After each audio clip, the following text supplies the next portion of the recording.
আবারও ধর্ষণ করে মাত্র 9 বছরের শিশুকন্যাকে খুন। জলাশয় থেকে শিশুকন্যার ক্ষতবিক্ষত দেহ উদ্ধার। নারীর প্রতি ভয়ঙ্কর অত্যাচার নেমে এসেছে বর্তমান পরিস্থিতিতে।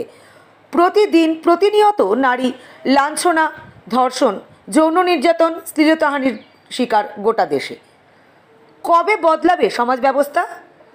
কবেই বা একটা ধর্ষকের ফাঁসি হবে, যা দেখে নরখাদকরা শিউরে উঠবে? আরও কোনো নরখাদক অপরাধ করার আগে ভয় পাবে, সেই অপেক্ষায় দিন গুনছে শুভ বুদ্ধি সম্পন্ন মানুষ। ধনঞ্জয়ের ফাঁসির পর রাজ্যে বহু ধর্ষণ হয়েছে, মৃত্যুর ঘটনাও ঘটেছে বহু, কিন্তু এখনও কোনো ধর্ষকের ফাঁসি হয়নি। ফাঁসি না হওয়াতেই কি নরখাদকরা বারবার এরকম হাড়হিম করা ঘটনা ঘটিয়ে চলেছেন?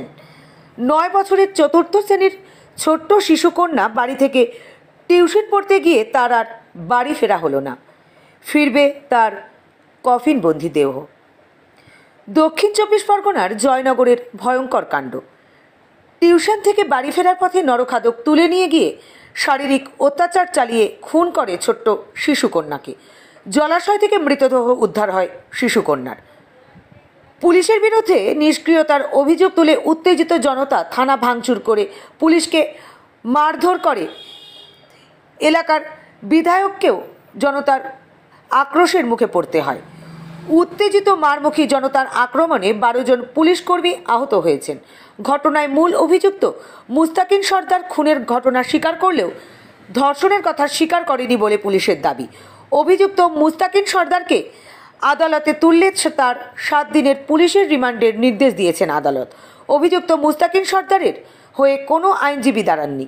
একটা জিনিস পরিষ্কার, বর্তমান যা পরিস্থিতি তাতে ছোট্ট শিশুও আজ আর নিরাপদ নয় এই নরখাদকদের হাত থেকে। দুর্গাপুজোর শুরু হওয়ার আগেই তৃতীয়াতেই বিসর্জন হয়ে গেল মা দুর্গার। বোধনের আগেই বিসর্জন হয়ে গেল মায়ের।